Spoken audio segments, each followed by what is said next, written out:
schools, possibly the twin, and the one school conducts the election of the other schools independently to make it free and fair. And of course, none of the members of the current governing body or even principal is allowed to be part of the process.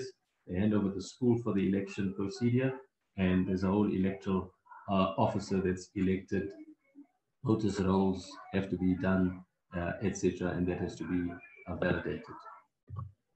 Now, of course, the principles of the elections, of conducting the SGB elections, and I think this is important and this applies across the board. The right to equality, that means everyone must receive equal treatment and protection from unfair discrimination. The right to freedom and security of the person, the right to freedom of association, and the right to reasonable and fair administrative action. I think this is enshrined in our constitution in the Republic of South Africa, and that is based on any election that is conducted. I think what's important to note in terms of the election, people must feel open, must find themselves in a safe space to be able to be nominated, to nominate someone, at the same time not to be intimidated into the process of election. Okay, so we then go into eligibility of the election. I think this is important to note that a person will not be eligible if they are mentally ill, again declared by a competent court, if the person is an unrehabilitated insolvent. And I think these points are important because you're dealing with finances in a school and so forth. Of course, should not have been convicted or been imprisoned. And of course, we know that during this COVID period, it put a lot of people under strain who perhaps got themselves convicted for having contravened some of the COVID regulations and so forth. So maybe this will come into play. Has been declared to be unsuitable to work with children. I think again, we look at the acts there, Children's Act of 2005, and then the amendments, and of course the sexual offences and related amendments. It does not fall within one of the categories, no longer falls within the category of members that he or she represents in terms of the election, and of course has not been terminated in terms of membership with regards to SASA in terms of the head of department of the province. So we go to a parent and who's a parent, and I think again these definitions are important, and again from province to province and how it's interpreted is important, because remember the SGB follows guidelines. So a parent means a biological or adoptive parent or legal guardian of a learner, or the person legally entitled to the custody of a learner, or the person who undertakes to fulfill the obligations of a biological or adoptive parent or legal guardian regarding the learner's education at the school. I think just to focus on that part, you find in many instances, especially when we look at rural areas, we're looking at townships, we're looking at where in many instances the grandparents are the caregivers and who take responsibility, where the parents might be absent or parents might be living in other areas because of work or whatever. And this becomes problematic in terms of the legalities and looking at documentation and so forth. And so therefore, we need to read this in context and be able to relate it to the election process. You have child-headed families, etc. And so those contexts need to be also looked into outside our suburban areas where we might have a more stable environment. Electoral officers should be guided by the school's updated admissions register to determine which parents or guardians eligible. I think it's important in terms of the number of parents, whether it's both parents, single parents, etc. And again, the voters' role should be guidance as well. Then, of course, the voters' role should look something like this. So if you look at the school's admissions register, it must be used as a basis as a voters' role. And noting that school would have been settled already by the time elections are conducted in March, April. And so we'll be able to easily see which child is in which class and the address and so on, and the surnames, IDs, etc. And then we go, of course, in terms of a teacher. And remember, the teachers, again, is the person who teaches or educates or trains other people, again, at the school, holding different positions. Remember the different types of schools. Could be therapists, educational psychologists, etc. And this also includes your SGB teachers, your grade R, your temps, as well as your SMT members who are eligible for election. Then, of course, the district electoral officer, and we know within the context, the district director appoints the district electoral officer in writing. And of course, districts are divided into either clusters and circuits and so on, who monitor the process of elections, and they coordinate and compile. And of course, there must be a management plan that shows exactly the whole process and the timelines of the election. And of course, looking at working at the school level and ensuring that all electoral officers have been trained and have documentation and know exactly what needs to transpire. And of course, the district electoral officer, again, in terms of having the advocacy and noting all the regulations that govern the election are important. But the people we send to the schools to oversee, to monitor, etc., must also have knowledge of how the election should be conducted and be able to resolve disputes as well at school level. And then, of course, the last bullet there, sending letters of congratulations to all new SGB members upon the election and letters of thanks to the outgoing SGB members. And of course, we have provinces again that have circuit levels and their roles. Again, validating the registers, validating the voters' rolls, etc., is the operations in terms of districts. And the same thing continues in terms of handing over. That's another process. I think most provinces, districts have been asking principals through the current governing bodies to prepare their handover files. The handover files now need to have all the documents in terms of the functionality of the governing body, the policies, the finances, and all the various contracts and so on that needs to be succeeded and passed over to the newly elected governing body. And of course, electoral officers at their own school, they need to make sure they set up the election team made up of the educators and non-educators so that they can participate as the school election team.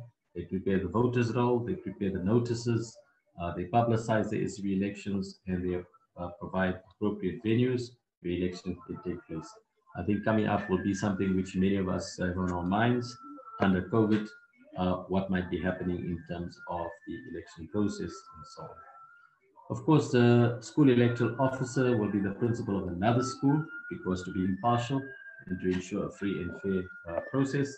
And he or she must, before the elections, prepare the notices signed by that person who is conducting the elections, ensure the voters' roll, meeting time, everything's in place, ensure that the venue is operational, ensure that the voters' roll, the election team knows the process, the boxes that need to be prepared for elections, and resolving disputes and to be able to submit the elections after the process is completed.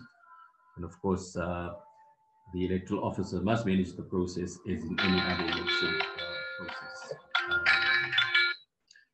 Okay, and so we're looking at the code of conduct, and this is important. And I think a code of conduct will arise in many instances when we're looking at running of an election, and that is about the honesty and the dignity, the unbiased approach, being familiar with regulations, carry out the elections in terms of the measures prescribed, to cooperate with school managers and line management, to manage the voting process fair, to deal with difficulties, to be polite, and not to exceed the powers of the electoral officer. And so here's the three election modes that currently has been mulling around, and the Department of Basic Education has also adopted in terms of its guidelines, is nomination and election meetings, which need to take place. Obviously, a nomination meeting is done preceding the election meeting. And of course, the full day election versus the electronic elections mode. Now, I think there are many provinces and many schools in the country that are looking at the e-election mode. And of course, this is a novel approach to doing things differently. And of course, it will tell how successful it will be in terms of the elections. So in terms of the COVID levels, we know that if you want to have your elections, you need to also look at the capacity of your school. Remember, current COVID regulation says 50% of the capacity of the venue and gatherings up to a maximum of 50 people. So if you're going to do something in person, then you need to adhere to these current COVID regulations. Then, of course, the nomination and election meeting, you need to make sure you verify the attendance on the voters' roll, provide the voter with a token. I think this token thing is very important.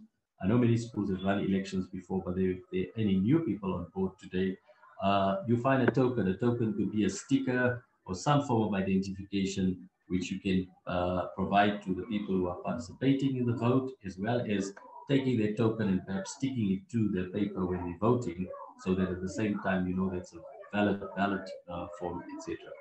I think it's important to confirm the 15% quorum of parents in the voters' roll has been achieved, because in terms of the dispensation, there must be 15% of parents present and who make up a quorum of the voters' roll. We need to close the nomination meeting, and of course, it's important the nomination meeting needs to have a time period as well, and the period should be to be a period not less than 14 days, and of course, the quorum should not be formed. Then, of course, within 14 days, you'll have a second election where at that time you'll not be required to have a quorum. And of course, the nomination procedure, if a quorum of 15% is achieved, you'll be informing the meeting about nominations received in advance. Obviously, people will be nominated prior to the day. Set the time for the nomination process, whether it's 30 minutes or 1 hour, whatever it might be. Make nomination forms available to parents. Ensure that each form is correctly completed. Remember that form needs to be completed again by all parties involved. Verify that the nominee, the proposer, and seconder are eligible parents on the voters' roll and eligible to participate. And then you might have to disqualify nomination forms that do not meet the time frame, the stipulated requirements. Prevent the nomination of candidates through raising of hands and closing the nomination meeting. So these are procedural things, of course, that need to follow a specific route, and I think the electoral officers need to be well versed with this process. There's a copy of the form that should be used in terms of different components. You'll notice on the top in different colors, or rather in whether it's red or pink and blue, a parent, whether you're doing the parent election, the educator election, the non-educator member election, or the learner, that's the RCL elections. So in terms of all these processes, the same will follow. Introduction of nominated candidates on the evening after the elections have been conducted successfully. The electoral officer then will allow nominated parents, of course, will be nominated to introduce themselves, during which each one should follow this course of event, indicate their names, the children, which class they're in, their occupation and skills, and of course, their vision for the school. And this takes place as the ballot papers are being produced. And I think what's important, it then gives those parents who are going to participate in the voting process an idea of who they're voting for and what skill set they're going to be bringing to the school. The election meeting, of course, noting that the electoral officer, once they've noted the number of parents who be voted has been determined, each parent verified, and of course, marking the ballot papers. Parents need assistance, may request the school electoral officer. You will note again, like any other election, some parents might not even know how to complete the ballot form, and they need assistance, and that's where the electoral officer and the team come into play. And of course, the counting, I'm not going to go into this, and of course, you're looking at the different ways of counting the ballots, making sure that there's a school stamp or some distinguishing feature to note that that is a valid ballot. We're not going to have the instance, and pardon me again, you know, America has just done their elections about ballots which should not be in and ballots which should not be counted, etc. And the electoral officer needs to be clear from the beginning what's going to determine to be a valid ballot paper. And therefore, the school stamp or distinguishing feature or a watermark or even a stamp that the electoral officer has brought, which is acceptable or whatever for the process. All right, and of course, counting the ballots and declaring the results will be done. Then, of course, we come to the different types of elections. We have a full day election, and an election in which voters physically go to the venue to cast their votes at any time within the allocated hours of the day. So a school can say, well, the electoral officer determines that elections will take place on Monday, and it will start from 7 in the morning until 5 in the afternoon, or whatever it might be. And that time period is then set aside. And there'll be a special box where parents can just come into the school if they drop their children off, put their ballot form in, etc. And that can be done. That box needs to be sealed, the box needs to be locked, whatever it might be. And of course, the electoral officer will determine, and they must be present, and have someone stationed to ensure that that box is not tampered with, etc. The counting of votes may proceed accordingly. And of course, by the close of the polls indicates that a percent quorum vote have been reached, and therefore the election process is valid. Nominations for a full day election, right? So the school electoral officer must prepare notices in a prescribed form, and the full day election, then of course the nomination forms are made available to parents to complete, have their proposer and seconders, and then the nominee must provide the following full information to accompany the nomination, and of course all the details as indicated there. You can read that off the screen. Okay.